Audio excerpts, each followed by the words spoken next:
Buenos días, chicos. Por favor, confírmenme si me escuchan. Buenos días, doctor. Sí. Buenos días. He tenido algún problemita con la laptop, pero ya creo que estamos aptos para iniciar la clase. Bien, como saben ustedes, ahora vamos a tratar un tema muy importante y que está en boga en estos últimos tiempos porque la radiación solar está aumentando en lo que se refiere a su incidencia sobre nuestro planeta Tierra, ¿no? Son entonces los daños que el sol produce sobre nuestra piel cuando uno no tiene las precauciones o también cuando hay situaciones inherentes a nuestro propio organismo y que acentúan estos daños que el sol puede tener sobre nuestra superficie cutánea. Bien, como saben ustedes, el sol tiene varios efectos benéficos sobre nuestra piel y sobre nuestro organismo, pero sin embargo hay también otros efectos que son deleterios, ¿no? Que son justamente, como les decía, efectos producidos por radiaciones ultravioletas generalmente y que van a generar algunas alteraciones a nivel de la superficie cutánea. Como es sabido, la radiación solar es una radiación que se divide en diferentes espectros, ¿no? Uno de ellos, por ejemplo, es la radiación ultravioleta, de acuerdo a la longitud de onda que tienen este tipo de radiaciones y que van a ser percibidas por nosotros debido al daño que se produce en la superficie cutánea, ¿no? Otro espectro, ¿no? Que es la luz visible, que nosotros la percibimos mediante nuestros órganos de los sentidos, fundamentalmente por la visión, ¿no? Que nos permite ver los colores que nos rodean.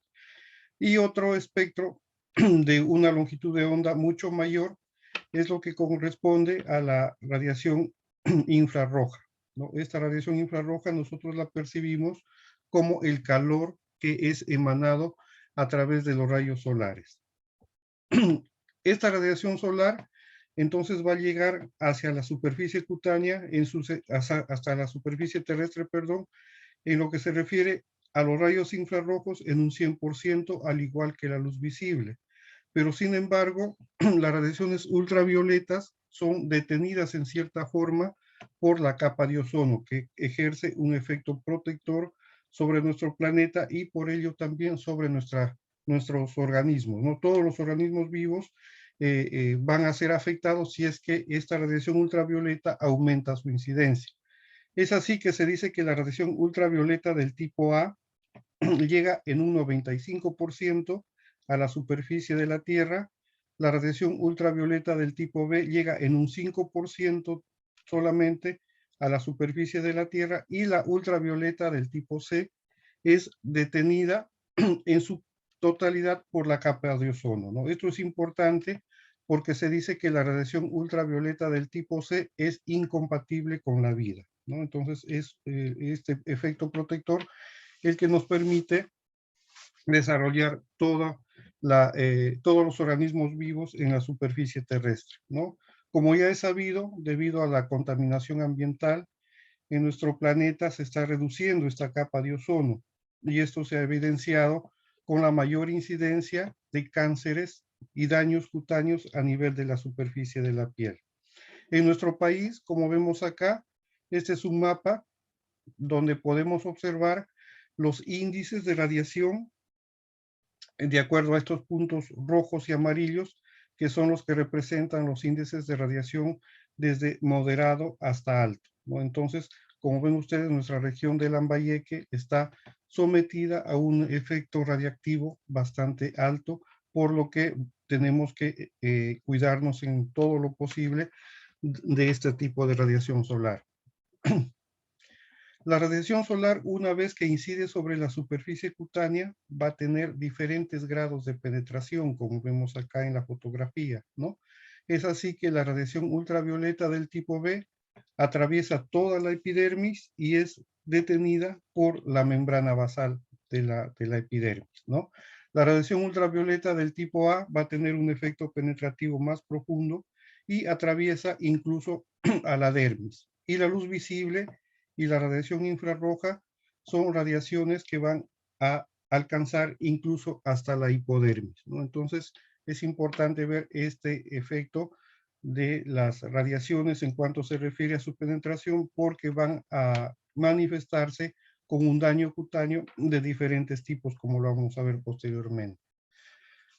Sin embargo, hay otros factores que también influyen en la incidencia o en la potencia de estas radiaciones solares, ¿no? Uno son, por ejemplo, los efectos ambientales relacionados con la altitud, ¿no? Se dice que cuando nosotros, por ejemplo, subimos en la cordillera de los Andes, por cada 1000 metros que nosotros ascendamos en la cordillera, va a haber un incremento de la radiación solar entre un 10 al 12%, ¿no? También es importante la oblicuidad de la radiación. No es lo mismo, por ejemplo, recibir la radiación solar al mediodía que recibirla en la mañana o en la tarde, cuando el sol está ocultándose, ¿no? Entonces ahí va a ser menor la incidencia o menor la potencia de la radiación solar sobre nuestra piel. Igualmente también está relacionado con la latitud, ¿no? Cuando nosotros estemos más alejados de la línea ecuatorial, entonces la potencia de las radiaciones solares van a ser mucho menores a medida que nosotros nos acerquemos a los polos. Además, también el clima, como por ejemplo las nubes y la humedad atmosférica, van a ser elementos que van a absorber las radiaciones solares y van a ejercer un efecto protector sobre nuestra superficie cutánea. Otros elementos que pueden incrementar la radiación solar es la nieve, ya que esta refleja hasta el 85% de la radiación solar, ¿no? Entonces, esto nos dice que no solo debemos cuidarnos de la radiación solar que viene directamente del sol, sino que también debemos cuidarnos de esas radiaciones que son reflejadas por otras superficies, ¿no? Como por ejemplo la nieve, la arena seca, que refleja un 17%, el agua también un 5%, incluso también, como ven ustedes, la hierba, el 3%, y el asfalto de nuestras calles, el 2% de reflexión de la radiación solar. Hay otros factores que influyen también en el efecto que la radiación solar puede tener en la superficie cutánea, como el color de la piel, dado por el fototipo, ¿no? Entonces, el color de la piel va a tener también un efecto protector ante la radiación solar. Y también el estrato córneo, ¿no? La superficie cutánea que esté indemne, que no esté alterada, va a ser también un elemento que nos va a proteger de la radiación solar. Entonces, la radiación ultravioleta del tipo C la radiación ultravioleta B en general va a tener diferentes efectos sobre la superficie cutánea.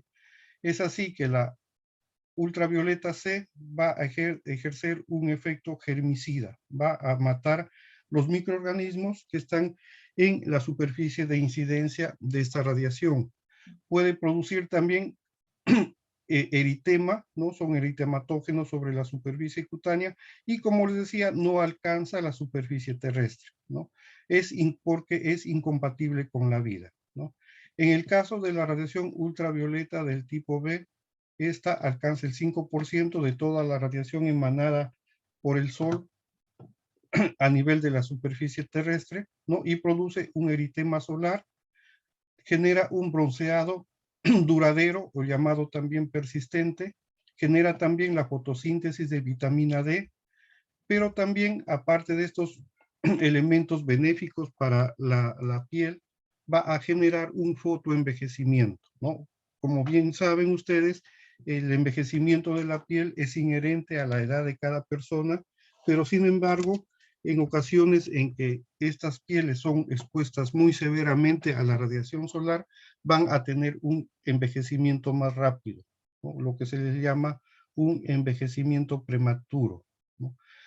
También va a haber una degeneración actínica, ¿no? Justamente por la radiación solar, y también la generación de cánceres a nivel de la superficie cutánea.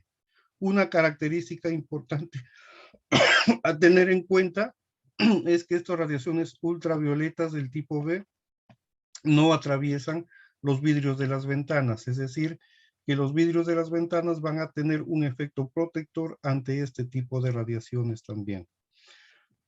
En cuanto se refiere a la luz ultravioleta del tipo A, vamos a tener que el 95% de esta radiación va a atravesar la capa de ozono y va a alcanzar la superficie terrestre, ¿no?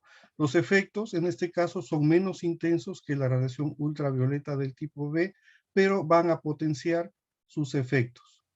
Es la responsable de generar una pigmentación transitoria, ¿no? O bronceado transitorio que se llama, y produce también reacciones de fotosensibilidad y tiene una capacidad también eritogénica, es decir, que produce eritema a nivel de la superficie cutánea y también va a generar problemas de carcinogénesis, ¿no? Igualmente, fotoenvejecimiento y también es responsable de algunos eventos inmunológicos que van a producir algunas alteraciones en la superficie cutánea.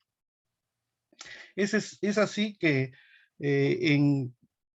a nivel de la biología, nosotros tenemos un campo de estudio que se llama la fotobiología, que en el caso de dermatología es la ciencia que estudia los cambios biológicos en la piel por efecto de la radiación no ionizante visible y ultravioleta producida por el sol, ¿no? Es decir, los rayos solares cuando inciden en nuestra superficie cutánea va a generar algunos cambios que es estudiada, perdón, por esta disciplina que es la fotobiología, ¿no?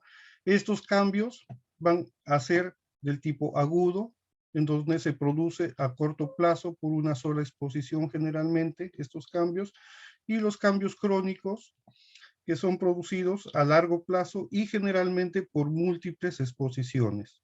Dentro de los efectos agudos vamos a tener unos efectos precoces, ¿no? Como son el efecto calórico que nosotros sentimos de la radiación solar, la síntesis de vitamina D, es decir, una acción antirraquítica, la pigmentación inmediata, ¿no? Es producido por un cambio agudo. También se ha visto que en algunas personas que tienden la tendencia a la depresión, la radiación solar, es decir, la luz del sol, produce una acción antidepresiva, ¿no? También va a generar una pérdida de la inmunovigilancia, como ya lo habíamos manifestado, y un eritema actínico o solar, que es una causa de algunas molestias que pueden generar este tipo de manifestaciones agudas ante la radiación solar.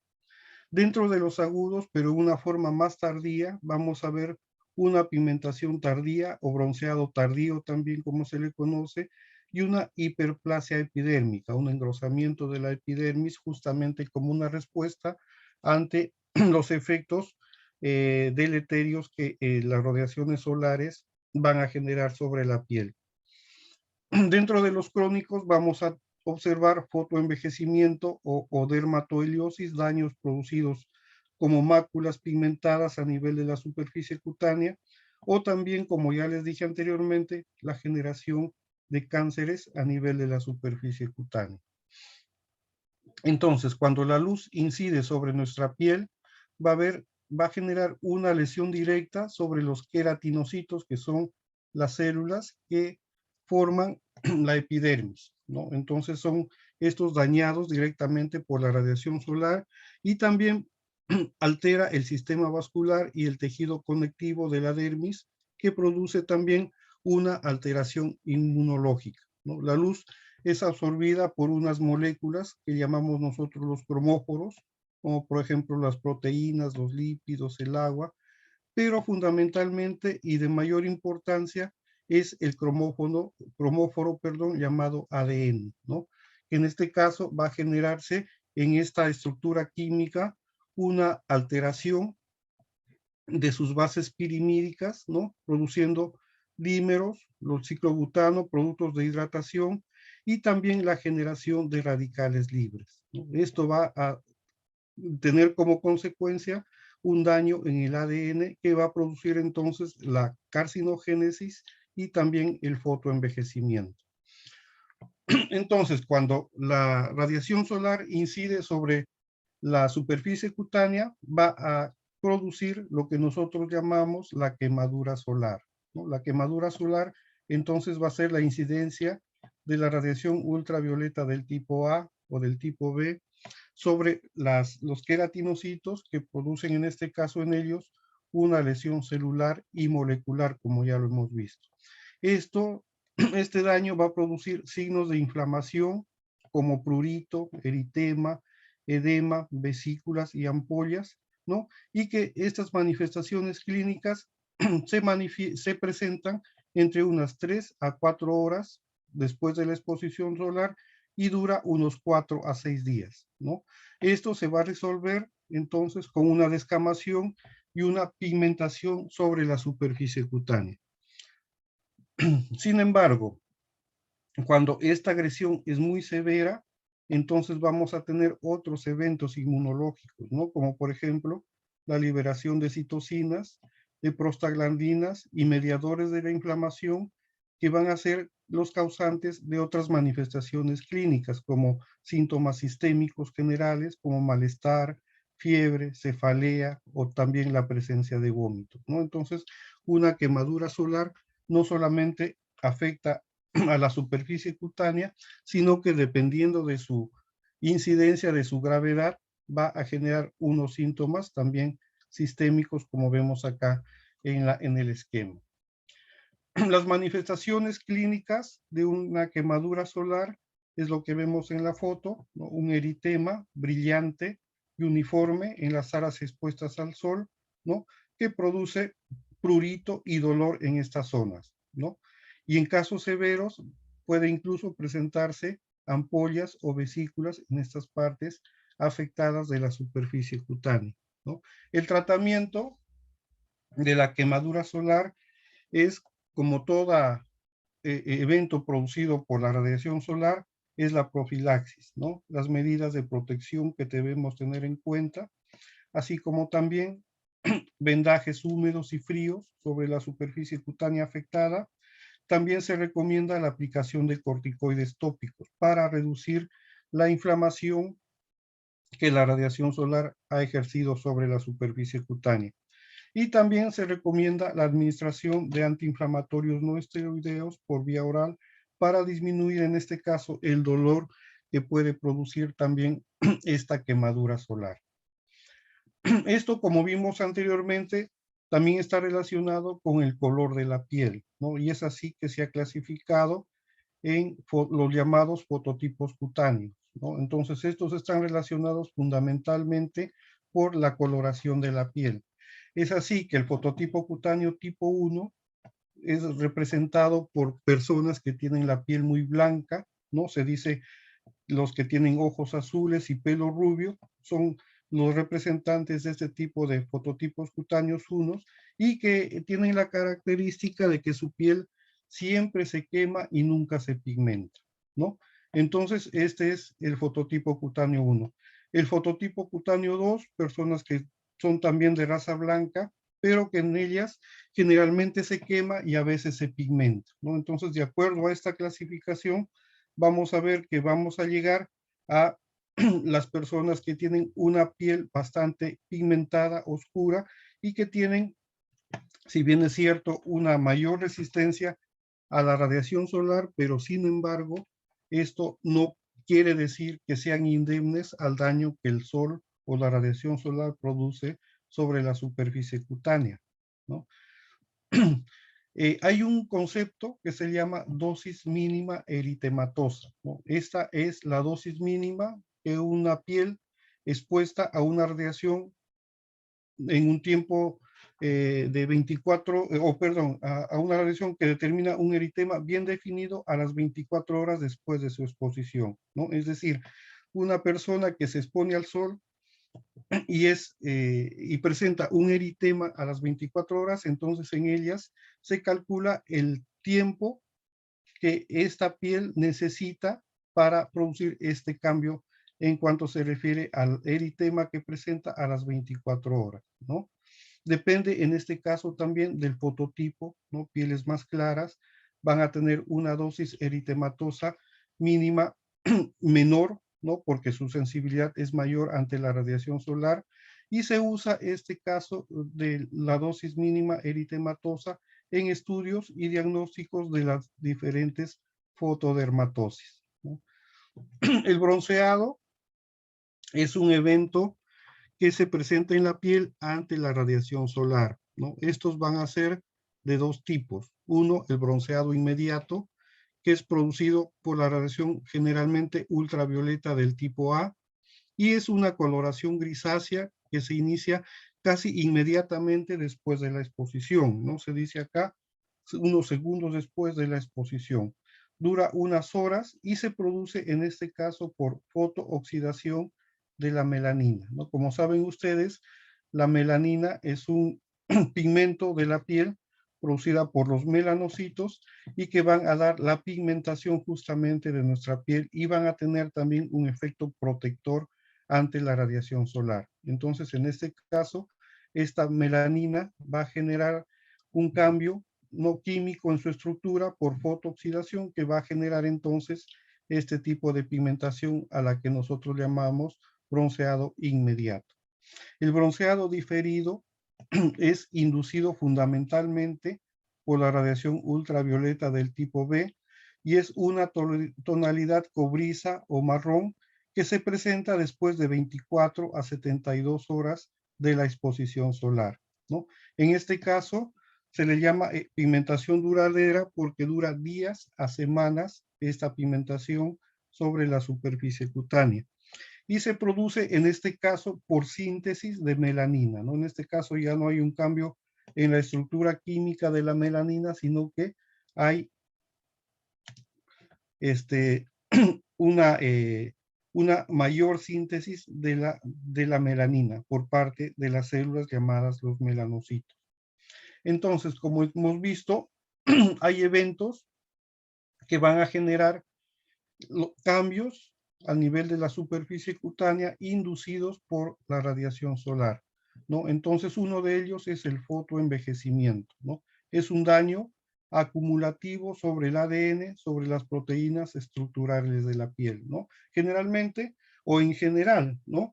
El daño cutáneo es acumulativo, como lo dice acá, y se genera desde prácticamente que uno nace, ¿no? Desde que uno nace ya está expuesto a la radiación solar y esto va a generar eh, cambios sobre la superficie cutánea, ¿no? Se va a manifestar entonces este fotoenvejecimiento como arrugas finas y telangiectasias, ¿no? Que son lesiones vasculares, laxitud de la piel, ¿no? Con pérdida de la elasticidad cutánea, una coloración amarillenta y pigmentación irregular en la superficie de la piel y también la presencia de comedones, ¿no? Entonces, todos estos cambios en la piel van a ser producidas por una radiación solar que va a generar este fotoenvejecimiento, ¿no? Hay daños que tienen mayor severidad en personas que son muy expuestas a la radiación solar, ya sea por sus costumbres o por su actividad laboral, ¿no? Y que van a generar unas lesiones mucho más más profundas a lo que nosotros vamos a denominar el cutis romboidalis de la nuca o también una elastosis nodular con quistes, como vamos a ver de Fabre-Facuchot. Entonces, este es el fotoenvejecimiento, ¿no? Se supone que esta es una foto de una persona de una misma edad, ¿no? En donde una de ellas ha recibido mayor cantidad de radiación solar y ha presentado la presencia o ha presentado estas arrugas finas, ¿no? Comparadas con el otro tipo de persona, ¿no? Entonces, la presencia de estas arrugas finas van a ser un signo de fotoenvejecimiento prematuro de las personas. Otra manifestación es la pigmentación irregular llamada los léntigos solares, ¿no? Estas manchas oscuras, máculas, llamadas más con mayor propiedad, son también generadas por la radiación solar, ¿no? Que justamente se ven en personas adultas porque ellas han recibido mucha más radiación solar a lo largo de su vida. La laxitud, ¿no? De la piel es otra manifestación clínica del fotoenvejecimiento y también la presencia de telangiectasias, ¿no? Que son lesiones vasculares superficiales de la piel, justamente también por un daño que la radiación solar ejerce sobre los vasos sanguíneos, ¿no? Entonces, estas son otras manifestaciones de el fotoenvejecimiento relacionado con la exposición a la radiación solar. Igualmente, en personas que se han expuesto mucho al sol, hay la presencia de comedones, ¿no? Estos pequeños quistes, ¿no? Con una coloración oscura y que representan un daño producido por el sol. Como les dije, en ocasiones en donde hay mayor severidad de la radiación solar sobre la superficie cutánea, se van a generar estos surcos más profundos sobre la piel y que van a generar estas formas romboidales, ¿no? Como un rombo. Justamente por eso es que recibe el nombre de cutis romboidales. Y como es más frecuente en la nuca por el efecto de la incidencia de la radiación solar, generalmente se le denomina cutis romboidales de la nuca, ¿no? Estas lesiones en forma de rombo. Pero sin embargo, no solo se puede presentar en la nuca, ¿no? Como vemos acá en la foto, también en otras partes de la superficie cutánea, como en este caso en el antebrazo, vamos a observar ocasionalmente este tipo de lesiones producidas por el sol. Otra manifestación de un fotoenvejecimiento por una incidencia de la radiación solar severa es el síndrome de Fabry-Roacuchot, ¿no? Que son lesiones quísticas agrupadas en alguna parte de la superficie cutánea, ¿no? Generalmente en zonas donde hay mayor incidencia del sol, ¿no? Entonces son quistes agrupados, lo que se llama el síndrome de Fabry-Roacuchot. Y también otra manifestación de fotoenvejecimiento y por radiación solar es la queratosis actínica, ¿no? Que son lesiones amarillentas de tipo costroso sobre la superficie cutánea y que son lesiones precursoras del carcinoma espinocelular, ¿no? Entonces, estas lesiones son consecuencia del sol y que pueden generar posteriormente un carcinoma espinocelular en la superficie cutánea. Es por eso que cuando se ven este tipo de lesiones hay que eliminarlas, ¿no? Hay bastantes métodos, uno de ellos, el más usado, es la aplicación del nitrógeno líquido, ¿no? Que es un elemento bastante frío y se aplica sobre esta superficie cutánea y va a generar una quemadura por frío de tal manera que va a eliminar este tipo de lesiones. Otra forma de eliminarlas es, por ejemplo, con el electrocauterio, en este caso utilizando el calor para cauterizar las lesiones de este tipo y eliminarlas y así evitar la aparición posterior de un carcinoma espinocelular. Entonces, como hemos visto hasta acá, todas las manifestaciones son propias de la radiación solar en la superficie cutánea en general, ¿no? Entonces, todas las personas que se van a exponer al sol van a sufrir estos cambios sobre la superficie cutánea, ¿no? Sin embargo, hay otros eventos en los que la radiación solar va a tener algunas manifestaciones clínicas, pero relacionadas con una reacción anormal de la piel ante justamente esta radiación solar, ¿no? Y la que puede ser la única causa o también puede ser un factor agravante que va a generar este tipo de dermatosis en la superficie cutánea. Entonces, la disciplina que estudia estos eventos patológicos que el sol produce en la superficie cutánea es lo que llamamos nosotros las fotodermatosis, ¿no? Estas fotodermatosis van a ser de 4 tipos, unas inducidas por agentes químicos, otras que son idiopáticas o mediadas inmunológicamente, otras por defecto en la reparación del ADN y también otras que son fotoagravadas por situaciones inherentes de cada persona.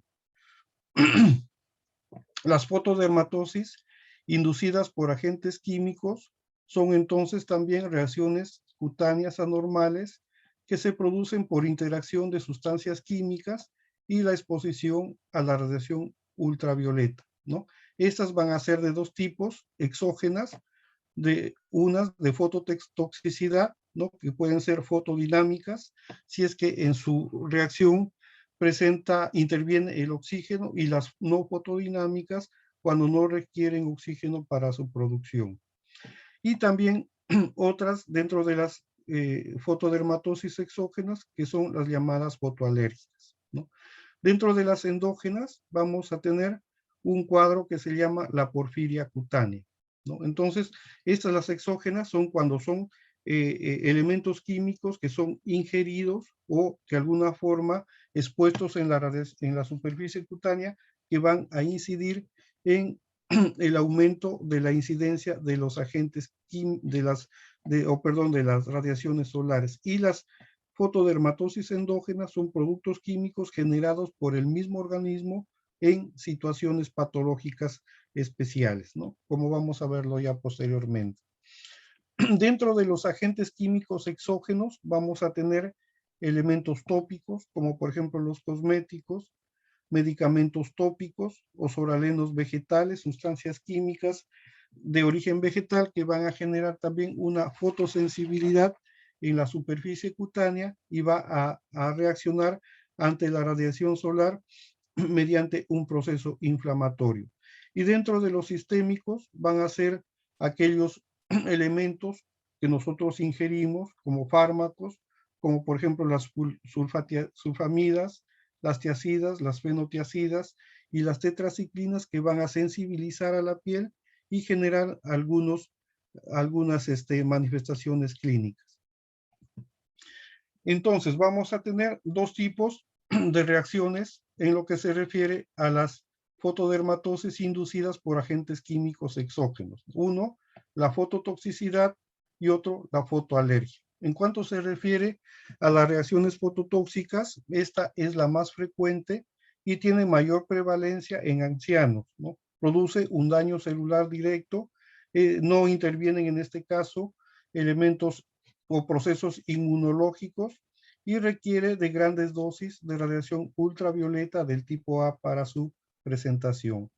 Puede variar de un individuo a otro dependiendo de las diferentes grados de absorción y metabolismo del tipo de piel en cuanto se refiere a su pigmentación, grosor de la piel, y además también de la variabilidad genética, ¿no? Hay personas que son más predispuestas para producir en su superficie cutánea estas reacciones de fototoxicidad, ¿no?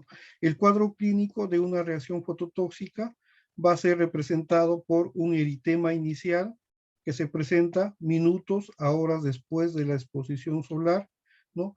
Va a generarse también ardor, un edema y formación ocasional de vesículas o ampollas de acuerdo a la severidad de la exposición a la radiación solar. Se limita en este caso a zonas expuestas, y esto es muy importante porque nos va a permitir, como vamos a ver posteriormente, a diferenciarle de una fotoalergia, ¿no? Una reacción fotoalérgica. Se resuelve con hiperpigmentación después de 72 a 96 horas, ¿no? Acá, por ejemplo, tenemos una fototoxia producida por la aplicación inicial de un soraleno, que como les dije son sustancias vegetales que sensibilizan a la piel y van a generar este eritema inicial.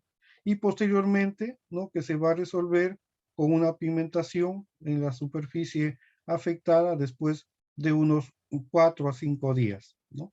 Entonces, esta foto de acá es una pigmentación producida por un perfume que tiene un elemento que se llama el aceite de bergamota, ¿no? La bergamota es un fruto cítrico que crece en las islas del Pacífico Sur y que por su olor agradable era utilizada en algunos perfumes, ¿no? Como por ejemplo los perfumes del tipo cítrico, ¿no? Olor a lima, limón. Entonces se empleaba este aceite de bergamota y se observó posteriormente que esta bergamota reaccionaba en la superficie cutánea generando estas irritaciones iniciales y posteriormente las pigmentaciones cutáneas. Entonces, dentro de estas reacciones fototóxicas vamos a encontrar un cuadro relativamente frecuente a la que nosotros llamamos fitofotodermatosis, ¿no? O también dermatitis de Berloqué. Esta es una reacción cutánea ante la radiación solar asociada al contacto tópico con soralenos, que son sustancias químicas vegetales, como ya les dije, contenidos en el apio, la ruda, ¿no? Los higos, determinados cítricos, o también algunas hierbas que van a sensibilizar a la piel y ante la radiación solar van a generar entonces este tipo de reacciones, ¿no? Son lesiones, en este caso lineales, eritematosas o vesiculoampollares en forma inicial y que dejan una pigmentación residual posteriormente, ¿no? Entonces, esta es una fitofotodermatosis causada por estos elementos vegetales, ¿no? Llamados los oralenos, que inicialmente van a manifestarse como eritema o también, como vemos acá en la foto, con presencia de ampollas o vesículas y que posteriormente va a generar una pigmentación residual, ¿no? En la superficie cutánea. Acá también, ¿no? Lesiones en donde posiblemente se puso en contacto con este tipo de sustancias vegetales y que posteriormente de una exposición solar hubo esta manifestación de pigmentación en la piel. Cuando se presentan las fotodermatosis producidas por agentes sistémicos o ingeridos, entonces vamos a tener también las mismas características, ¿no? En este caso, por ejemplo, vemos que en un paciente que ingirió indometacina, que es un antiinflamatorio no esteroideo, ¿no? Y posteriormente se expuso a la radiación solar, se presentó en este caso, ¿no? Las lesiones ampollares, vesiculares y también pigmentadas en la superficie cutánea, ¿no? En este caso, entonces, es por un agente químico ingerido o también llamado sistémico. Acá otro ejemplo, ¿no? De un paciente que ha ingerido doxiciclina, ¿no? Y posteriormente se expuso al sol, probablemente con el uso de algún tipo de anteojos, ¿no? Y en donde vemos claramente la zona afectada, expuesta, ¿no? Y la zona indemne, en este caso, cubierta o protegida por los anteojos, ¿no? Entonces es una característica de las reacciones de fotosensibilidad en que solo afecta la zona expuesta al sol, ¿no? Respetando las zonas que no están expuestas o protegidas ante la radiación solar. Entonces, dentro de las otras reacciones por agentes químicos es las fotoalergias, ¿no? Que son, si la comparamos con las fototóxicas, menos frecuentes y que son causadas por la producción de radicales libres capaces de inducir sensibilización, ¿no? Requiere, en este caso, dosis pequeñas, a diferencia de las fototóxicas de radiación solar, y que generan una sensibilización previa a la radiación ultravioleta del tipo A. Es decir, que inicialmente probablemente una persona que se aplicó algún elemento sobre la superficie cutánea, inicialmente el sol no produjo esa reacción, ¿no? Y posteriormente, por un método de sensibilización, es que se va a generar estas reacciones fotoalérgicas, ¿no? Es un tipo de hipersensibilidad, ¿no? Mediada inmunológicamente por un tipo 4, ¿no? Una hipersensibilidad tipo 4 es denominada la hipersensibilidad retardada y que se presenta después de 24 a 48 horas de la exposición solar. En cuanto se refiere al cuadro clínico de las reacciones fotoalérgicas, vamos a ver que son lesiones que son muy variadas y que pueden variar desde lesiones urticariformes a placas o pápulas que pueden ser eczematosas y que cursan con un prurito intenso, ¿no? Entonces, esta es la característica de una reacción fotoalérgica. ¿No? Se distribuye en zonas fotoexpuestas, ¿no? Y una característica importante es que también afectan a las zonas cubiertas, a diferencia de las reacciones fototóxicas que respetan las zonas cubiertas. En el caso de las reacciones fotoalérgicas también van a estar afectadas las zonas no expuestas a la radiación solar, ¿no? Como vemos acá, una persona que probablemente recibió la radiación solar en el cuello, pero sin embargo esta alteración, esta inflamación se diseminó a zonas no expuestas a la radiación solar, ¿no? Entonces, en este caso, es una característica de las reacciones fotoalérgicas, ¿no? El cuadro clínico se va a diagnosticar, ¿no? Este tipo de patología, pero también se pueden utilizar pruebas como fototest y como fotoparche, que vamos a describirla posteriormente, ¿no? El fototest son lesiones provocadas por fuentes de luz artificial, ¿no? Y en ello se busca determinar la dosis mínima eritematosa, ¿no? Es decir, la cantidad de radiación necesaria para producir un eritema sobre la superficie cutánea, ¿no? En este caso son pruebas que se hacen con fines diagnósticos y valora el tipo de eritema inducido por la radiación ultravioleta del tipo A o del tipo B y también por el eritema que puede producir la luz visible sobre la piel. El fotoparche es otra prueba para diagnosticar las fotodermatosis y que consisten en aplicación de parches, ¿no?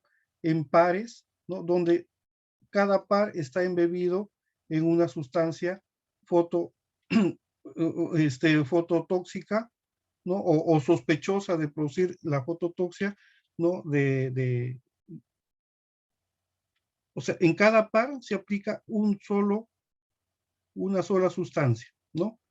En cada par, entonces, vamos a ver que van a hacer diferentes tipos, cada par, diferente tipo de alguna sustancia sospechosa de producir la fototoxicidad y posteriormente esto se va a exponer a la radiación ultravioleta del tipo A, ¿no? Y vamos a comparar las reacciones, ¿no? Que va a producirse en la superficie cutánea. Es decir, en cada elemento de un par va a ser sometido a la radiación ultravioleta y posteriormente vamos a compararla con los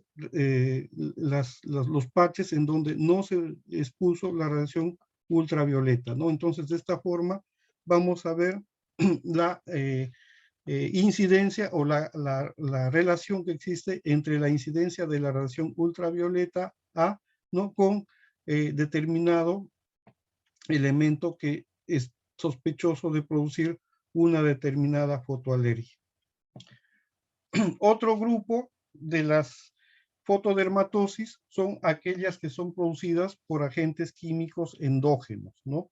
Esto, por ejemplo, es lo que nosotros consideramos fundamentalmente como la porfiria cutánea tarda, ¿no? Es en este caso una alteración a nivel del organismo donde se produce un error congénito o adquirido del metabolismo de las porfirinas, ¿no? Es un déficit de una enzima llamada uroporbilinógeno y que interviene en la formación del grupo M, ¿no? De la hemoglobina y de la mioglobina y que son y que producen la acumulación de porfirinas altamente carboxiladas en el hígado, médula ósea, piel, plasma y orina. Es decir, que va a afectar no solamente a la piel, sino que a todos estos órganos debido a este metabolismo erróneo de las porfirinas. El inicio es gradual y se da entre los 30 a 50 años de edad. El cuadro clínico de la porfiria cutánea tarda va a estar representado por vesículas o ampollas en manos, pies, nariz, frente y que se genera por traumatismos ligeros, pero relacionados con la fragilidad cutánea debidas a una fotosensibilidad, ¿no? Entonces, este es el cuadro clínico de una porfiria cutánea tarda, ¿no? Relacionada con la exposición solar en este caso y con el déficit en el metabolismo de las porfirinas, ¿no? Una característica importante es la presencia en estos pacientes que tienen el cuadro de porfiria cutánea de estas lesiones violáceas a nivel de los globos, de las zonas periorbiculares, ¿no? Entonces, esta manifestación violácea es la que nosotros llamamos el signo del heliotropo y que caracteriza a este tipo de pacientes que tienen la porfiria cutánea tarda.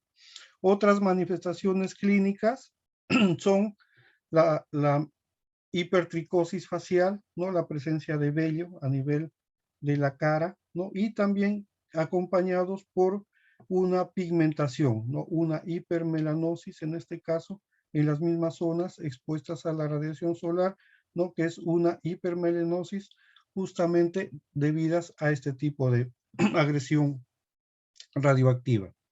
Esta porfiria cutánea tarda, cuando cura, deja lesiones rosadas, ¿no? Y atróficas en la superficie cutánea. Entonces es una característica de la porfiria cutánea tarda. Como hay una afectación a nivel de otros órganos que no son solamente la piel, vamos a tener algunas alteraciones en el laboratorio, ¿no? Como por ejemplo la porfirina presente en orina, heces o plasma, ¿no? El hierro sérico elevado, pruebas de función hepática también alteradas, un hemograma con recuento plaquetario disminuido por afectación a nivel hepático, el perfil de coagulación va a encontrarse elevado en este caso, y cuando nosotros hacemos una ecografía abdominal, vamos a ver que hay un aumento de la ecogenicidad hepática, ¿no? Justamente por la acumulación de estos productos metabólicos a nivel del hígado. La luz de Wood, que es una luz violeta que se emplea para diferentes diagnósticos en dermatología, va a presentar una fluorescencia roja de la orina, ¿no? Es decir, pacientes que tienen esta patología van a presentar en la orina, cuando nosotros hagamos una incidencia de esta luz violeta, ¿no? Una coloración rojiza en un tubo de ensayo que contenga esta orina, ¿no? El tratamiento de la porfiria cutánea tarda va a ser la protección de las radiaciones solares, igual que todas las manifestaciones clínicas producidas por el sol. Se recomienda también abstenerse del consumo de alcohol justamente por el daño hepático que produce la porfiria cutánea, ¿no? Igualmente evitar fármacos que se metabolizan en el hígado, y el tratamiento farmacológico es fundamentalmente con el antimalárico, que es la cloroquina, ¿no? Que en este caso es el tratamiento de elección.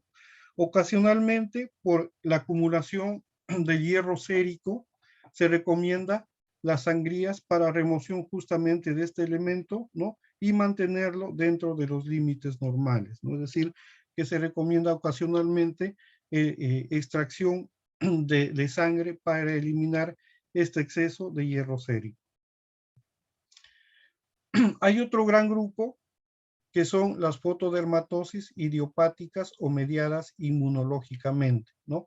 Estas van a ser la urticaria solar idiopática, la erupción polimorfa lumínica, el hidroa baciniforme, la dermatitis actínica crónica, llamada también reticuloide actínico, y una enfermedad propia de nuestra región de Sudamérica es la llamada prurigo actínico, ¿no? Entonces, la urticaria solar idiopática va a ser una reacción de hipersensibilidad tipo 1 mediadas por inmunoglobulina E, ¿no? Como es una reacción tipo 1 inmediata, va a generarse pocos minutos después de una exposición solar, ¿no? Como se dice acá, entre unos 5 a 10 minutos es que se presenta este tipo de manifestaciones clínicas, y dura aproximadamente entre 1 a 2 horas, ¿no? Es decir, es un cuadro relativamente rápido que se resuelve después de 1 a 2 horas. Se presenta entre la segunda y cuarta década de vida y con clara mayoría en el sexo femenino, ¿no? Entonces hay mayor predisposición del sexo femenino para generar este tipo de reacciones llamadas urticaria solar idiopática. Las radiaciones que la producen van a ser todo el espectro luminoso prácticamente, ¿no? Desde las radiaciones ultravioletas del tipo A hasta la radiación infrarroja, ¿no? Incluso, como vemos entonces, la radiación visible también es responsable de la generación de este tipo de reacciones solares, ¿no? El cuadro clínico está representado por presencia de máculas o pápulas eritematosas que producen prurito, ¿no? Y que progresan hacia la formación de abones, ¿no? Entonces es como una urticaria con abones, es que se presenta este tipo de urticaria solar idiopática. Se localiza fundamentalmente entonces en zonas expuestas, donde hay exposición al sol es que se presenta este tipo de manifestaciones.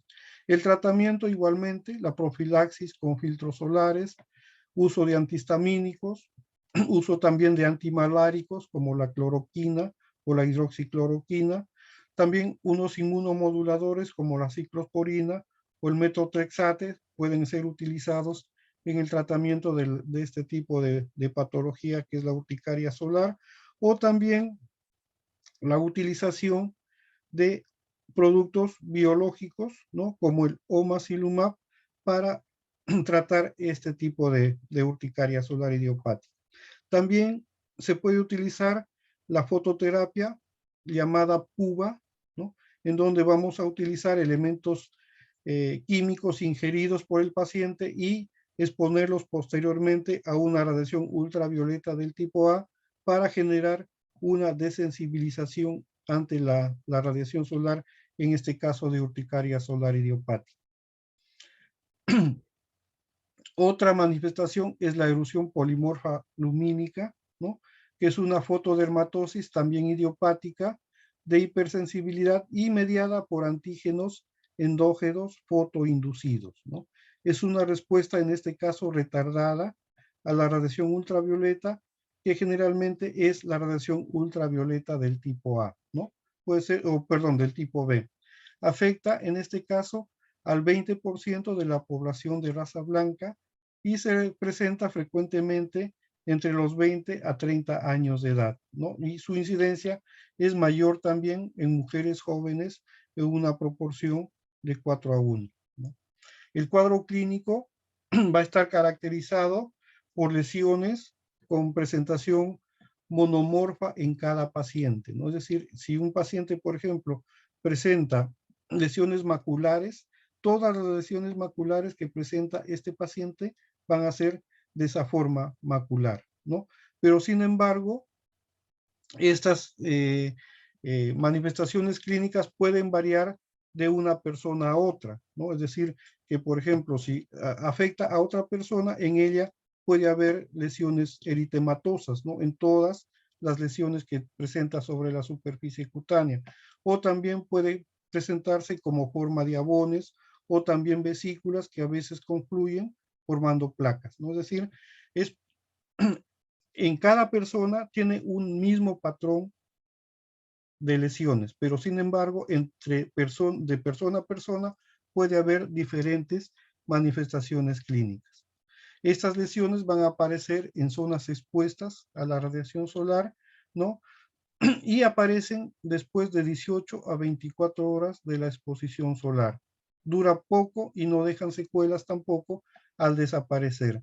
Tampoco se acompañan de lesiones en labios ni en los ojos, ¿no? Y un cuadro clínico característico es el llamado acné de Mallorca, ¿no? Justamente que se manifiesta como lesiones papulares en la superficie cutánea en personas que son expuestas a la radiación solar y que pueden persistir aproximadamente por unos 7 a 10 días, ¿no? Entonces es una manifestación clínica también de la erupción polimorfa lumínica, este cuadro clínico llamado acné de Mallorca. El diagnóstico se confirma por pruebas de provocación con el fototest, ¿no? Y el tratamiento, igualmente profilaxis solares, corticoides tópicos, la purvaterapia, ¿no? O la utilización de rayos ultravioletas del tipo A asociados a corticoides orales en estos casos para producir una desensibilización ante la radiación solar, ¿no? También se puede utilizar los beta-carotenos, que son sustancias derivadas de la vitamina A, y también el uso de antimaláricos es utilizado en el tratamiento de este tipo de erupción polimorfa lumínica. Otra manifestación clínica mediada por inmunocomplejos es el hidroa baciniforme, que son lesiones producidas por radiación ultravioleta del tipo A, ¿no? O del tipo B con mayor incidencia. Es poco frecuente y suele iniciarse en la infancia y desaparecen en la adolescencia. Tiene mayor frecuencia, en este caso, en el sexo masculino y se caracteriza por la presencia de vesículas de contenido hemorrágico. La distribución es fundamentalmente en zonas expuestas como la cara o las extremidades, ¿no? Y curan en este caso dejando cicatrices. El diagnóstico diferencial que debemos tener en cuenta es la porfiria cutánea y también el lupus eritematoso, ¿no? Que son patologías que pueden semejar en este caso al hidroabaciniforme, ¿no? Acá vemos entonces unas fotos donde vemos estas vesículas con contenido hemorrágico y las lesiones secuelares de vesículas anteriores, ¿no? Entonces aquí, como dice la literatura, va a dejar cicatrices este tipo de manifestación clínica. Acá también las lesiones, ¿no? En zonas expuestas al sol, donde por su cronicidad vamos a observar acá una zona engrosada, liquenificada, que es también como consecuencia del hidroabaciniforme, ¿no? Acá también vemos en la nariz una secuela producida como consecuencia de las lesiones del hidroabaciniforme. El tratamiento, igualmente, la fotoprotección, los betacarotenos, los antimaláricos como la hidroxicloroquina, igualmente se pueden utilizar en ocasiones severas, ¿no? La azatioprina, la talidomina y la ciclosporina, ¿no? Que en todo caso tienen resultados muy variables, ¿no? A veces dan buen resultado o a veces pueden no ser tan efectivos. En el caso de cuadros muy severos, pueden utilizarse incluso también los corticoides sistémicos para el tratamiento del hidroabaciniforme.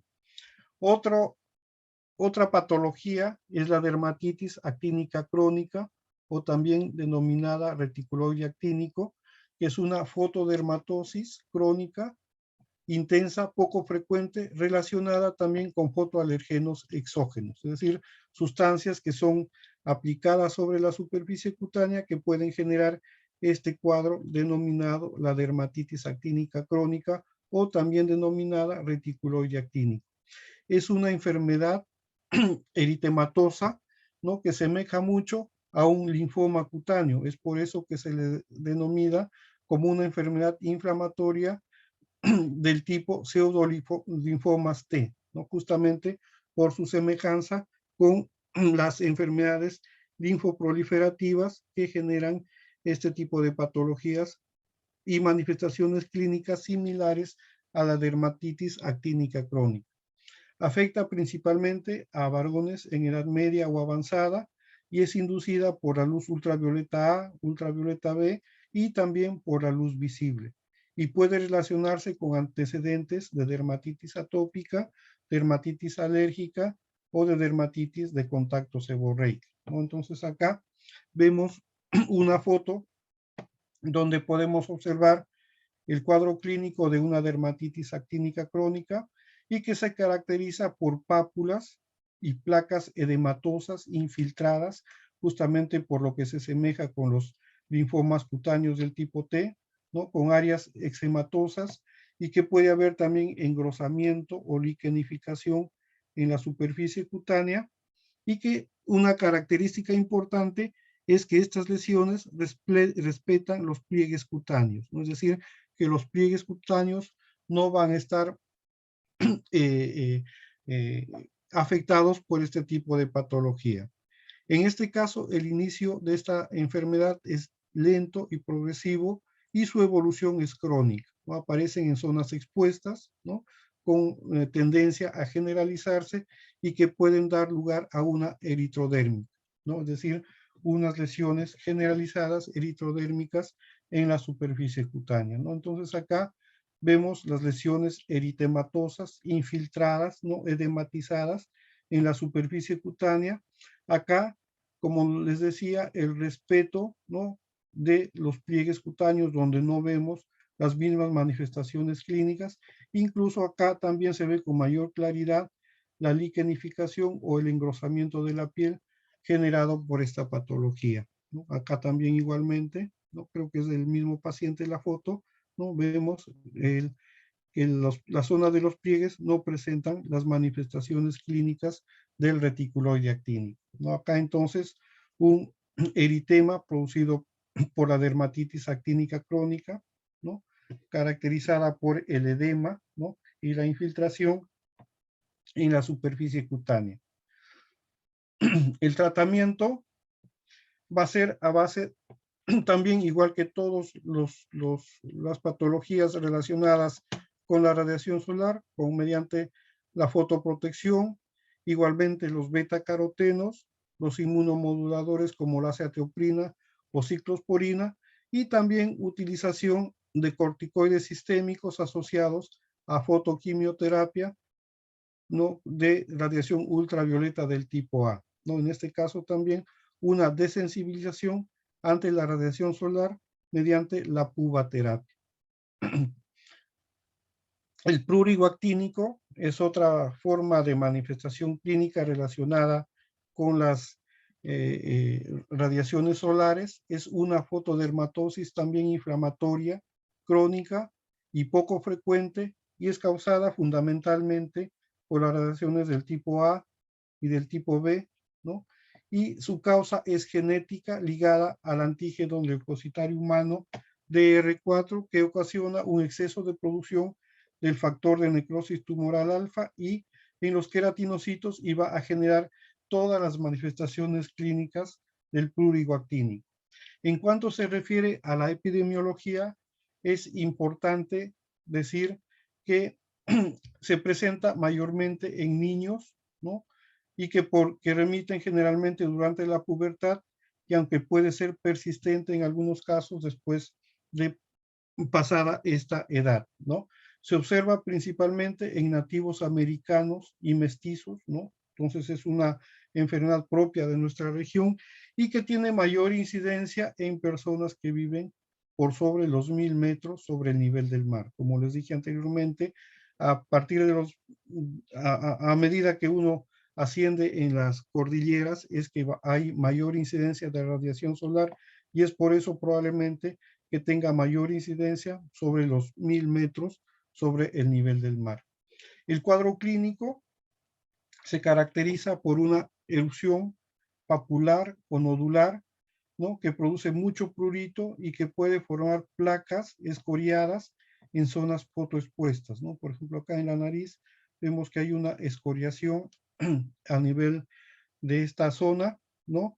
Y que va a generarse también en zonas fotoexpuestas, y también y afecta también a las mucosas labiales y también a las mucosas conjuntivales en los ojos, ¿no? Acá vemos entonces unas fotos donde vamos a ver la afectación de las mucosas orales, en este caso una queilitis, ¿no? Que se relaciona con el prurigo actínico, y también la presencia de una afectación a nivel de las conjuntivas, produciendo una conjuntivitis en las personas que tienen estas alteraciones cutáneas, ¿no? Acá igualmente se puede evidenciar una conjuntivitis, ¿no? Y la afectación a nivel de las superficies cutáneas expuestas al sol. Igualmente la queilitis a nivel de los labios, ¿no? Aquí observamos que no solamente en la cara, sino en cualquier parte de la piel expuesta, como en este caso los antebrazos, van a ser afectados por este tipo de prurigo actínico, ¿no? Acá también vemos lo que los oftalmólogos llaman los pseudoterigium, ¿no? Un engrosamiento en esta parte de la esclera, ¿no? Que van a ser también relacionados con esta enfermedad denominada el prurigo actínico, ¿no? Por su cronicidad va a presentarse también, como vemos en la foto, ¿no? Placas engrosadas de la piel, llamadas liquenificadas, ¿no? Debido justamente a que cuando estas lesiones duran mucho en la piel, entonces va a haber un engrosamiento como una forma reactiva de la superficie cutánea, ¿no? Lo que se denomina comúnmente como liquenificación de la superficie cutánea. El tratamiento del prurigo actínico va a ser mediante igualmente de la fotoprotección de las radiaciones solares, utilización de corticoides tópicos, ocasionalmente también se pueden utilizar los corticoides sistémicos, ¿no? Pero también en casos muy severos, igualmente un elemento utilizado es la talidomina, que es un inmunomodulador que tiene un efecto antiinflamatorio, ¿no? Igualmente la ciclosporina, pentoxifilina, los antimaláricos, que son bastante efectivos para gran parte de lesiones producidas por radiaciones solares, y también la fototerapia y fotoquimioterapia utilizando radiación ultravioleta del tipo B o también mediante el proceso llamado PUVA que ya les he descrito anteriormente. Otro gran grupo de lesiones producidas por la radiación solar son las llamadas genodermatosis, ¿no? Es decir, son enfermedades en las que predisponen a este tipo de manifestaciones clínicas y que se refieren a un defecto en la reparación del daño producido por la radiación solar en el ADN de las células, ¿no? Entonces, estas enfermedades van a ser las que hemos señalado acá, el xeroderma pigmentoso, síndrome de Bloom, síndrome de Cockayne, síndrome de Roux-Thomson, trastornos del metabolismo del triptófano, que se asemejan, se dice, a la pelagra, ¿no? Son entonces situaciones en que la piel no es capaz de regenerar su ADN y que va a tener estas manifestaciones clínicas, ¿no? Entonces, tenemos acá el xeroderma pigmentoso, que es una afección hereditaria de tipo autosómica recesiva y que origina una sensibilidad exagerada a la radiación ultravioleta y produce estas lesiones inicialmente pigmentadas, queratóxicas en la piel y que posteriormente puede generar carcinomas vasocelulares justamente por este defecto en la reparación del ADN, ¿no? Que va a generarse este tipo de cánceres a nivel de la piel. Otra enfermedad que predispone a este tipo de reacciones es el síndrome de Bloom, ¿no? Que son personas, como vemos en la foto, que se caracterizan por presentar una cara estrecha, ¿no? Alargada, una nariz prominente y que se relaciona con una erupción eritematosa telangiectásica en cara y otras zonas expuestas al sol, ¿no? En este caso, estos pacientes tienen una tendencia a generar cánceres en múltiples sistemas, ¿no? Entonces es una característica del síndrome de Bloom por una deficiencia en la reparación del ADN dañado. Otra enfermedad es el síndrome de Cockayne, ¿no? Que son personas de estatura baja, cara delgada y ojos hundidos, como vemos acá, y que tienen el aspecto de un envejecimiento prematuro, ¿no? En este caso, los pacientes tienen una fotosensibilidad también exagerada y una anhidrosis, es decir, una incapacidad para producir sudoración, que es un evento fisiológico que nos permite controlar nuestra temperatura corporal, ¿no? El síndrome de Roux-Thomson es otra patología caracterizada por un eritema facial característico, ¿no? Un retraso en el crecimiento pre y postnatal y la implantación escasa de cabello y cejas y pestañas escasas o ausentes, ¿no? Entonces es también otra patología. En el caso de los individuos que tienen un metabolismo deficiente del triptófano o también llamada enfermedad de Hartrug, son personas que sufren de un trastorno congénito del metabolismo del triptófano, transmitido en este caso en forma autosómica recesiva y se relaciona también con fotosensibilidad cutánea. Otro grupo son las dermatitis fotoagravadas, que son dermatitis que se pueden agravar por efecto de la exposición a la luz ultravioleta, ¿no? Como por ejemplo el lupus eritematoso sistémico, ¿no? Que son lesiones eritematosas a nivel de las zonas malares, ¿no? Y que producen las clásicas lesiones llamadas en ala de mariposa, ¿no? Entonces, este es el lupus eritematoso congénito. Las dermatomiositis también son lesiones agravadas ante la radiación solar, ¿no? Igualmente el pénfigo o el penfigoide, que son enfermedades ampollares autoinmunes, como ya lo vimos anteriormente, y que pueden ser agravadas por la exposición a la radiación solar, ¿no? Igualmente la enfermedad de Darrier, que se manifiesta por lesiones eritematosas en zonas expuestas de la piel.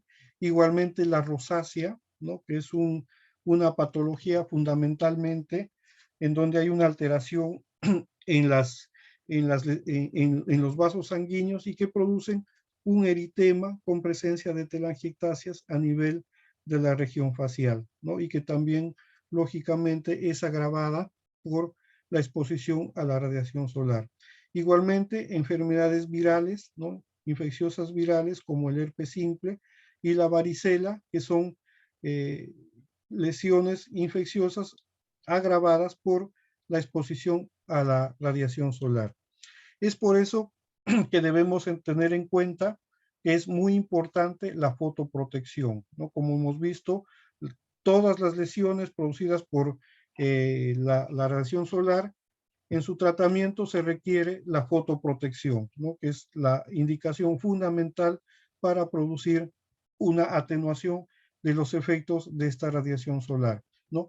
La fotoprotección es un elemento que nosotros tenemos inherentes en nuestro cuerpo. Sin embargo, en ocasiones la agresión a partir de la radiación solar es tan intensa que ésta sobrepasa la capacidad de reacción de nuestro cuerpo. Es decir, y en este caso nosotros debemos utilizar entonces otro tipo de protección que es la fotoprotección artificial o también denominada externa, ¿no? Dentro de estos elementos de fotoprotección tenemos unos que son la protección física, que son los elementos que actúan como barreras entre el sol y la persona, ¿no? Como por ejemplo la vestimenta que nosotros usamos. Otros que son la fotoprotección biológica que cada persona genera ante la radiación solar, ¿no? Como hemos visto anteriormente, uno de ellos es el engrosamiento de la capa córnea o también la producción de pigmentación mediante la melanina que nos va a proteger ante la radiación solar, ¿no? Y también un elemento bastante importante que nosotros debemos utilizarlo frecuentemente es la fotoprotección química, ¿no? Que es la utilización de productos denominados fotoprotectores que se aplican tópicamente sobre la piel para prevenir efectos perjudiciales de la radiación ultravioleta sobre nuestra piel, ¿no? Entonces, dentro de los fotoprotectores químicos, o perdón, físicos que nosotros, o medidas generales que nosotros debemos seguir para la fotoprotección, es seguir estos consejos, ¿no? Uno, por ejemplo, evitar la exposición directa a la luz solar 2 horas antes y 2 horas después del mediodía, ¿no?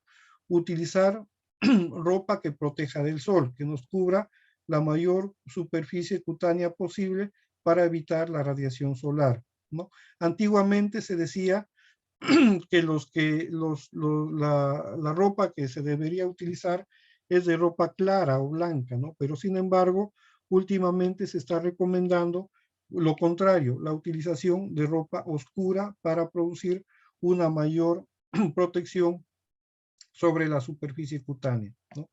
También es recomendable utilizar los fotoprotectores, ¿no? Tópicos, que estos tienen que ser de amplio espectro, que nos protejan de la radiación ultravioleta A, de la radiación ultravioleta B y también de la luz visible, ¿no? Y se recomienda que el factor de protección debe tener como factor de protección de 30 mínimamente, ¿no? Además, recomendar evitar el sol en lo posible, buscando siempre la sombra y el uso de accesorios que nos permitan evitar la exposición ante la radiación solar.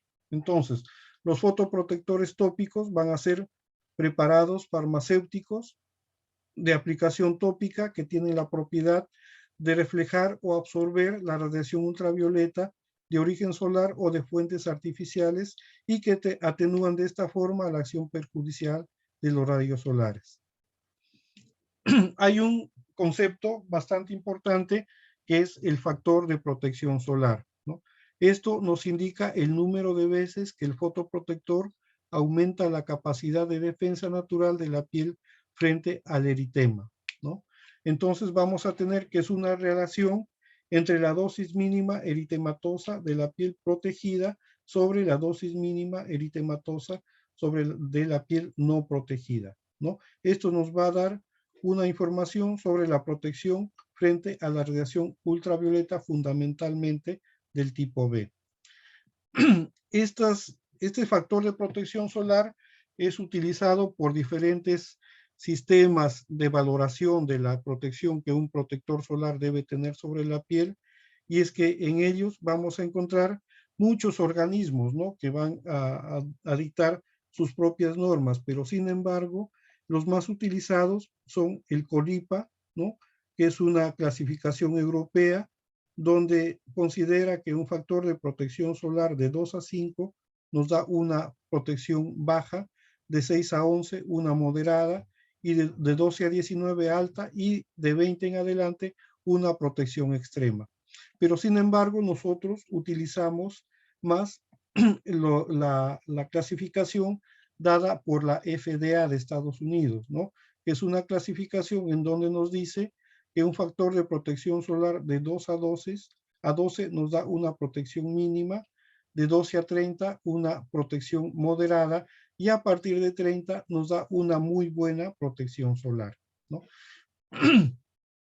Se dice que el protector solar debe ser mínimamente de 30, porque si nosotros, por ejemplo, comparamos un protector solar que tenga un factor de 10, nos va a dar más o menos, según este cuadro, una protección del 50%, ¿no? Pero si nosotros comparamos este 50% con un protector solar de 20, que nos va a dar aproximadamente un 80%, entonces vemos que la diferencia es bastante alta entre un factor de protección de 10 con uno de 20. Pero sin embargo, si nosotros comparamos, por ejemplo acá, un factor de protección de 30, vamos a tener aproximadamente un 90% de protección solar.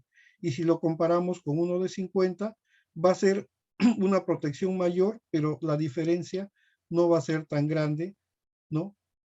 En este caso vamos a tener más o menos un 90% de protección de 30 con un 95%, suponiendo, de un protector de 60, ¿no? Es decir, que ya la diferencia no va a ser muy alta, ¿no?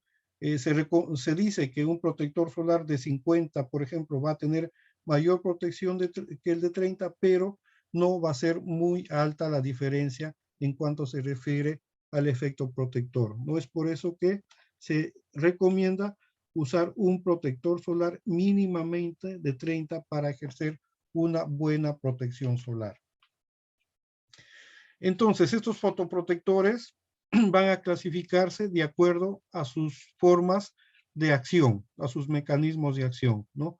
Uno son los fotoprotectores químicos, que son compuestos que absorben la radiación ultravioleta de alta energía mediante una reacción química.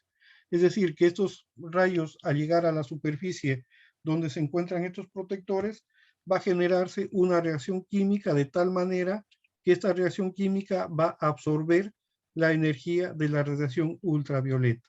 Entonces, de esa forma, impedir que pase la mayor cantidad de energía radiante hacia la superficie cutánea.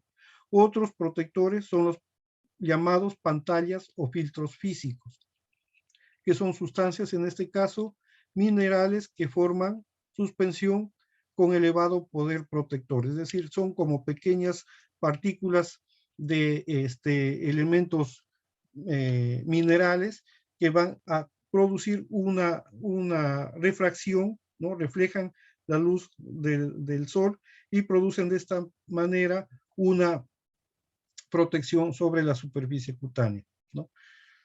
Es importante tener en cuenta que los protectores solares tópicos deben tener ciertas características, ¿no? Se dice como un fotoprotector ideal, ¿no? Uno, que lógicamente proteja las radiaciones solares de la radiación ultravioleta del tipo B, pero también la luz ultravioleta del tipo A. Incluso también se recomienda la protección sobre la luz visible, ¿no? Justamente porque también se ha descubierto que la luz visible afecta también a la superficie cutánea. Que biológicamente sean inertes, ¿no? Que no produzcan ningún proceso inflamatorio sobre la superficie cutánea, que químicamente sean estables, ¿no? Que no haya algún cambio en su estructura química, y también es importante recalcar que sean aceptables cosméticamente, ¿no? Afortunadamente, en la actualidad tenemos bastantes protectores solares que tienen una aceptabilidad muy alta cosméticamente, ya que anteriormente los que se utilizaban dejaban la piel muy blanca. Entonces este era un factor por el que las personas no rehuían a la utilización de los fotoprotectores solares, ¿no? Pero actualmente, cosméticamente, hay muy buenos productos que son bastante aceptados por las personas. También tener en cuenta el vehículo en donde se encuentran inmersas las sustancias activas, ¿no? Como ustedes saben, en general, todos los medicamentos tienen una parte activa que está disuelta o contenida en otra parte de la sustancia tópica a la que llamamos vehículo. Entonces, este vehículo va a ser el responsable de otorgar la adherencia a la piel, es decir, que sean elementos que no se evaporen o no se eliminen rápidamente y que persistan por un determinado tiempo en la superficie cutánea para garantizar, en este caso, la acción de los protectores solares. También se recomienda que otorgue una aceptabilidad cosmética, ¿no? Y preserve las propiedades de los fotoprotectores, que no alteren químicamente, entonces, las propiedades de fotoprotección. Un elemento importante es también que haya resistencia al agua, ¿no? Como saben ustedes, nosotros tenemos la tendencia a transpirar, entonces esta transpiración muchas veces va a eliminar el fotoprotector y va a dejar la piel desprotegida. Es por eso que se recomienda que haya cierta resistencia al agua, ¿no? Y con mayor razón en personas que trabajan en medios húmedos, ¿no? Como piscinas, baños, acuarios, ¿no? Entonces son personas que están expuestas estos ambientes húmedos, es que también se recomienda por ello la característica que tengan los protectores solares de tener resistencia al agua. Hay otros fotoprotectores que no son muy utilizados, ¿no? Que tienen un efecto menor en lo que se refiere a la fotoprotección, y estos son los fotoprotectores sistémicos, ¿no? Uno de ellos son los betacarotenos, ¿no? Que son pigmentos naturales, precursores de la vitamina A, y que presentan acción frente a los radicales libres generados durante el proceso fotooxidativo y aumentan ligeramente la tolerancia al sol, ¿no? Van a ser elementos que ayudan en cierta forma, pero lo más importante en este caso es la utilización de fotoprotectores tópicos, ¿no? Son agentes antioxidantes como las isoflavinas de la soya, el té verde, y también hay un helecho, ¿no? Que es el Polypodium leucotromus, que son hojas verdes que se vio que por más que estas hojas eran expuestas a la radiación solar, siempre mantenían su frescura. Entonces, se estudió estos vegetales y se determinó que tienen cierto factor, cierta proteína que produce una protección ante los rayos solares, ¿no? Es por eso que actualmente estos elementos se expanden como cápsulas para producir una protección también solar en forma sistémica del ser humano. Eso sería todo, chicos.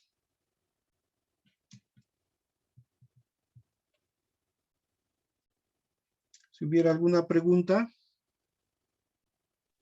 Doctor, yo tengo una consulta. Sí, ¿Es lo mismo utilizar un protector solar que un bloqueador solar? es lo mismo, el concepto es el mismo, ¿no? Un protector o un bloqueador es el mismo concepto. Ahora, de repente tú me preguntas por los bronceadores, los llamados bronceadores.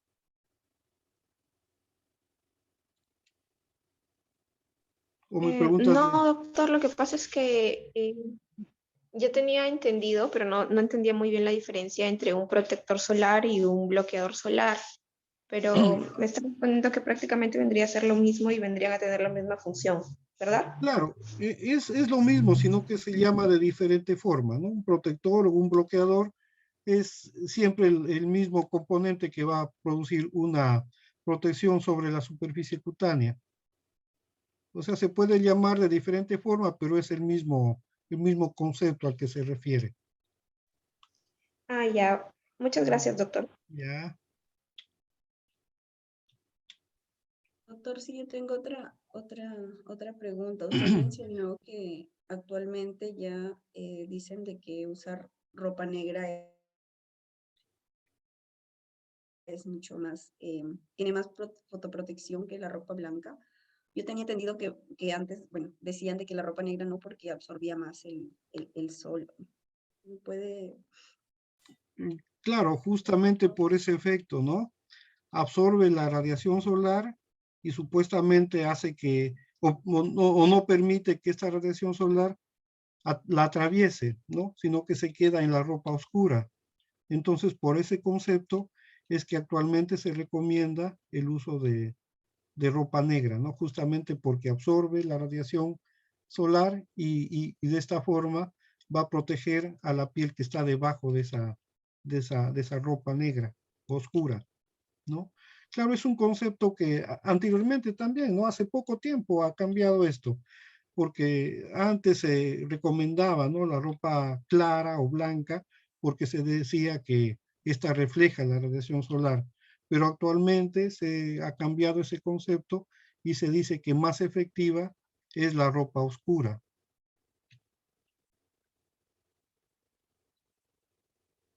¿Está claro? Sí, doctor, gracias.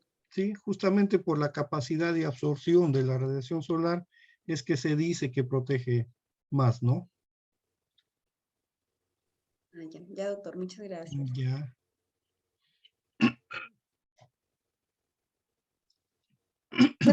Tenía una consulta más. ¿Cada cuánto tiempo se debe renovar, por ejemplo, las dosis de aplicación de estos bloqueadores solares? Y lo otro, tenía entendido que la aplicación nunca debe ser como, digamos, como tipo, no sé, roce, como si estuviéramos empapando algo, sino haciendo pequeños golpecillos, tratando de estimular también la piel y la circulación sanguínea. Y la otra pregunta era, eh, si tenían o no algo que ver las cremas hidratantes y humectantes y cómo decir cuál de las dos se podría quizá combinar con los fotoprotectores o si no estaba aconsejado.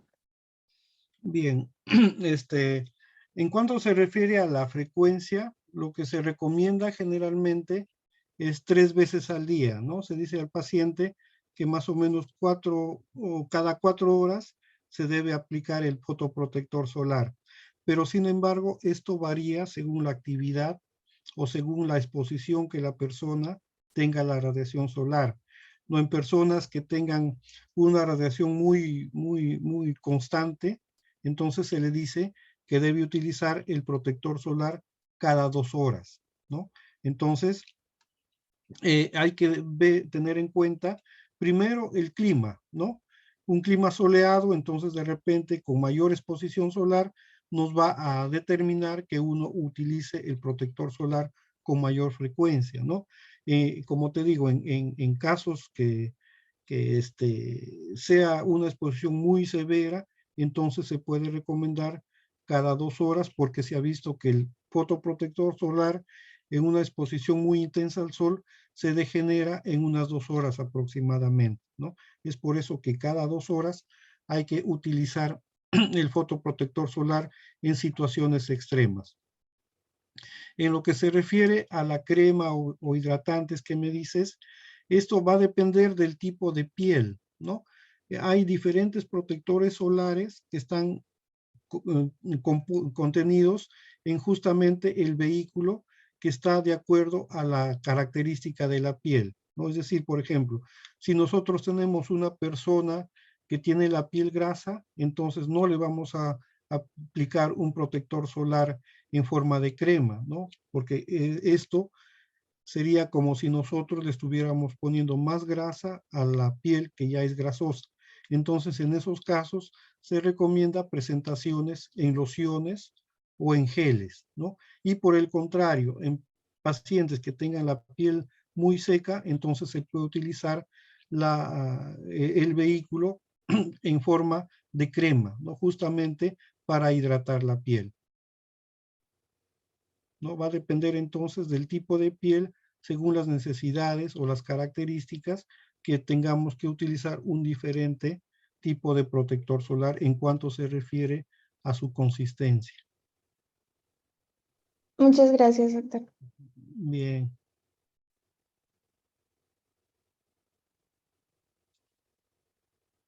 ¿Alguna otra pregunta, chicos?